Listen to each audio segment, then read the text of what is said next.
Hello, with it being February and us recently talking about self love, I want to extend the conversation and talk a little bit more about how to create relationships that give energy instead of depleting energy through appreciative communication. And I love this topic. I was a communication major at Purdue University, so this is kind of my jam.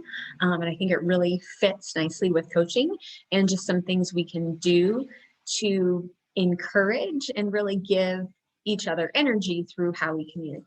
So, chances are good that you have experienced relationships where you have maybe felt misunderstood or you have felt maybe unsupported.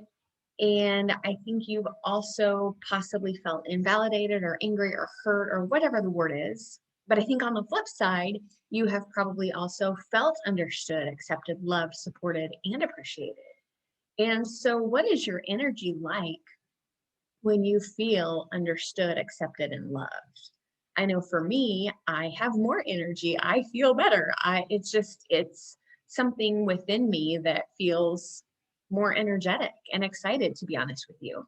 But on the flip side, when I feel misunderstood or hurt or invalidated, my energy levels are low and that zest just isn't quite there. So, what we want to do is we want to get to a place in our relationships where we are giving energy rather than taking energy away.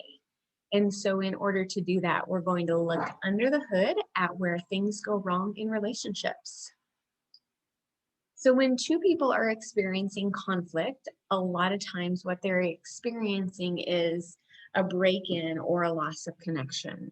And so, most relationship experts assert that all breaks in connection to relationships stem from one thing, and that's usually poor communication. And if you're in a season of life where you've got kids and you've got a home and you've got a career, it's very easy to get busy and not communicate. So, what that means is really learning how to improve our communication could be the bridge back to connection into a relationship that supports you instead of deplete you. So, I have a really fun and simple way of helping us improve communication in our relationships if you're up for it. Uh, and there's only two parts plus a bonus part. So, when communication breaks down in a relationship, communication may include a lot of criticism, there may be some divisiveness, maybe even some contempt or some disgust. The name calling comes in. Maybe there may be stonewalling where someone leaves the conversation either physically or energetically, or maybe they check out on their phone. And it's hard to make progress when those things happen because they drain energy, because what we end up feeling is unseen, unheard, unsafe, and unappreciated. And communication can give you energy and have you feel safe, seen, and heard. And this is what we call appreciative communication. And so there's two steps to this. The first one is the map. This is a concept I learned in my coaching practice, where really every person has a completely different and completely valid way of seeing the world. And if you projected their view of the world onto a screen, it would look like their particular map of the world. I think we've seen a lot of this within the past year with different views on politics and COVID and just all of the things. I think there have been a lot of maps, but not a lot of communication between the maps, in my opinion. So if I put my map and your map on a side-by-side screen, they would look totally different. Mine may have mountains and lakes and sunshine, and yours may have lots of pine trees and snow and rivers, whatever that is. It would just be different. And the maps are different. And the key to acknowledging it is that both are valid. Yes, they are different, but they are both valid. And so coming from a lens of appreciation for another person's map means listening with a willingness to consider that the other person has a point of view or an unmet need or a desire that feels good and right to them, even if it does cause friction or conflict on your end. And so it's very possible that these views or these perspectives make sense in their world, even if they don't make sense in yours. And this really takes practice. It takes a willingness to set aside your own assertion that you are right and the other person is wrong. We've seen a lot of that this year too.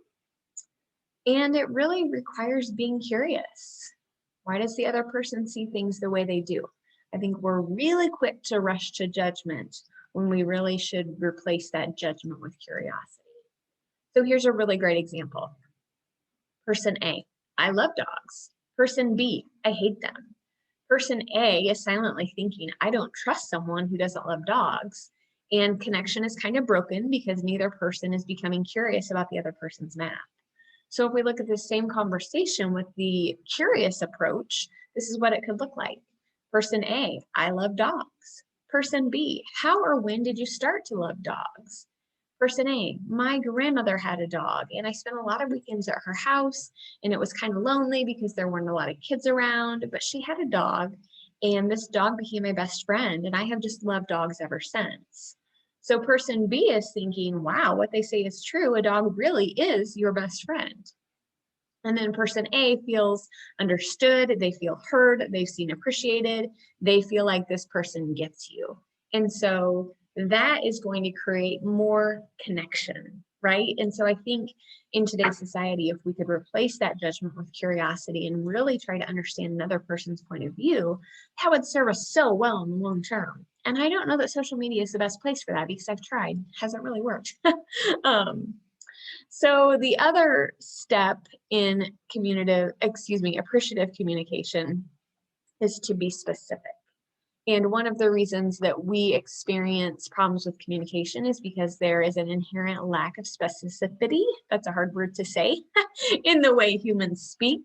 So I think if we can not, I think we tend to delete the details and get so focused on what we're going to say that we maybe aren't hearing the other person.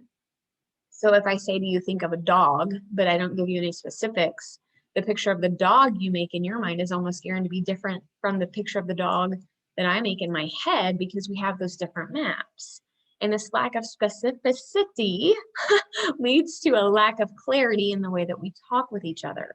So again, the root cause of conflict in communication frequently isn't what's said, but it's what isn't said. And when we communicate, we tend to make all sorts of assumptions and we fill in the gaps on what's being said. It leads to misunderstanding, arguments, hurt feelings, resentment. And that's a lot of times why communication breakdown happens. But I think if we can step back, slow down, try to understand the other person, replace judgment with curiosity, it would serve us really well, regardless of what the conversation is. So you can use simple questions that help you gather information around, people's needs, desires, and feelings. There's 4 types of specific questions you can use: what, when, how, who. And those are some things you can start implementing today. And there's just so many things I think we can do to really better understand one another. And that's going to lead to more effective communication, which will lead to more effective relationships. I think a lot of times we don't know where the breakdown is. And so we maybe try to fix the things that aren't the issue, kind of like we do with weight, right? Like so many factors around weight loss. And yet we look at the food and the exercise piece and we don't look at other factors like sleep and stress and hormones and food intolerances and just the things that make us up and our unique makeup. So if we can really kind of look at the bigger picture and pinpoint where the problem is, and in communication, in relationships, it's a lot of communication. So my action step for you this week is to try some of this in your relationships. Get curious, replace that judgment with curiosity, ask those questions, really try to understand the other person and see how that changes your energy and the flow of your relationships. As always, if you have questions, if you need anything, reach out. I'm here. I do offer those complimentary coffee chats where I'm happy to talk about your goals and maybe ways that you could integrate some of these things I talk about on the podcast into your daily life so you can be the best version of yourself. Have a beautiful day. Bye.